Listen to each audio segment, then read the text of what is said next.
We are in 703. Please make sure to have your name here in the bottom of the book, and we're going to start with Lesson 1. Lesson 1 is all about appositive adjectives. So let's take a look at the definition. Appositive adjectives are adjectives that come directly after the word they modify. Peter, comma, impulsive and brash, comma, assured Jesus that he would never forsake him. So take a look. Both the adjectives impulsive and brash refer to Peter, and they give us additional information about who Peter is. Appositive adjectives are different from predicate adjectives because of these things. They follow right after the noun they modify, but predicate adjectives will always follow the linking verb. So there is a difference about that. Take a look at the positive adjectives. The Great Wall, comma, high and foreboding, comma, stretched for miles around China. So here we see high and foreboding are the appositive adjectives. But here we see a predicate adjective. The Great Wall of China was high and foreboding. It's a different structure. So let's take a look, and I underline the appositive adjectives in the sentences. Draw an arrow from each word that it modifies. Let's try number 1 together, and then we'll pause and let you do 2 through 4 on your own. Our tour guide, kind and cheerful, explained the history of his homeland. Did you identify the appositive adjectives? Please underline them. I hope that you underlined kind and cheerful.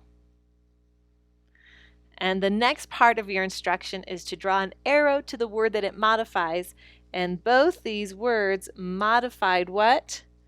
The tour guide. So we're just drawing the line over to the noun guide. You go ahead and try 2 through 4, and we'll correct it in a moment. Let's go ahead and make our corrections. Did you identify curious and thirsty by underlining them and draw the arrow to Jefferson? And here it's actually Thomas Jefferson is the full part of it, but if you just drew it back to Jefferson, that's fine.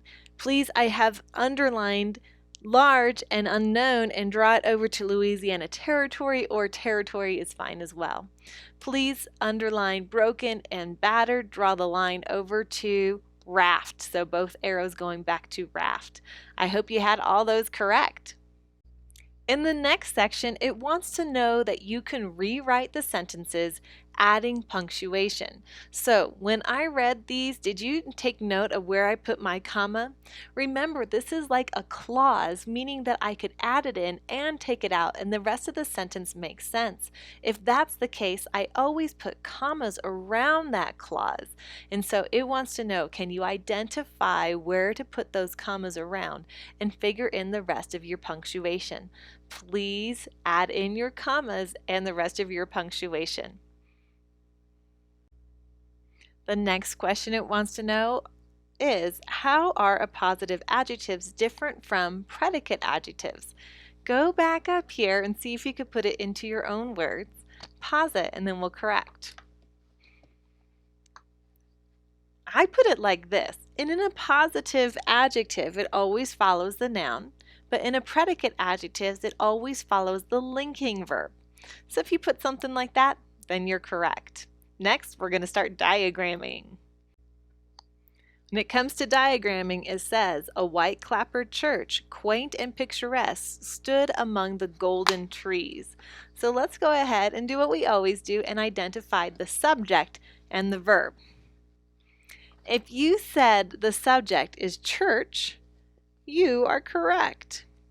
And what's the verb? Stood. Okay, so at its simplest form, we have our subject and our verb. What kind of church? Well, we have a church, white church, clapboard church, or clapboard church.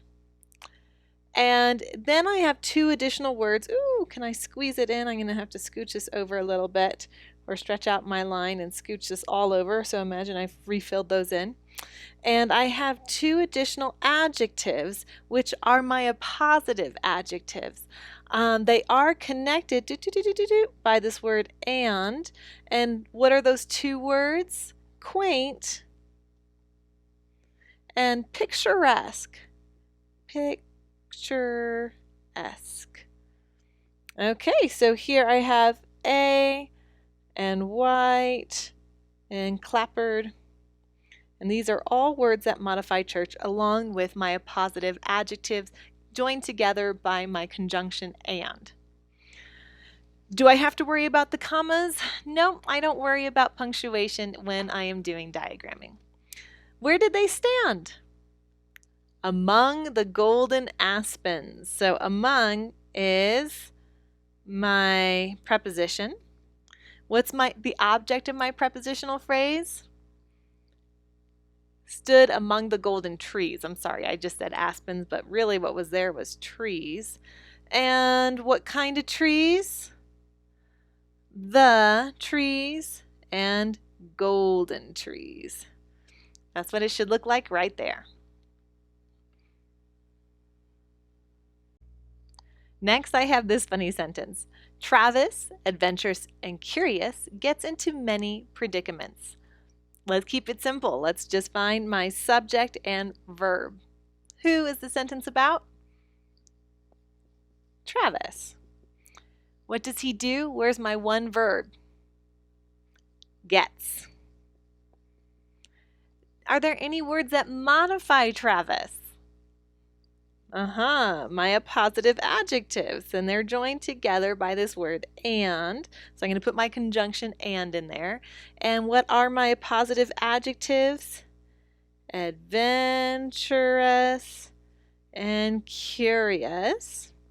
And into many predicaments, that's your prepositional phrase. So into goes right here. The object of your preposition is predicaments. It's another word for problem. Predicaments. And then we have how many? Many. So you have this sentence right here. To finish up this lesson, please read What is an Interview and be ready to talk about that on Tuesday. Don't forget, I'm expecting you to do the We Remember part of this. I just don't have to teach it because this should be review at this point. So please do the We Remember there, and then please practice your spelling. And so especially this first lesson is very important because it helps you get to know the words a little bit and their definition. And they're great words. These words focus on words with double letters. So we have the words essential, intermittent, alleviate, commodity, pedigree, allude, embezzle, miscellaneous, appall, incessant, approximate, colossal, abyss, opportunity, annihilate, barrage, nullify, fissure, apparition, eccentric. These are great words and they're great vocabulary. And so in addition to having a spelling test this week, we are going to have a vocabulary test this week. And where do I get these words for our vocabulary test? Right here, lesson page 4 and 5. I'm just going to copy that.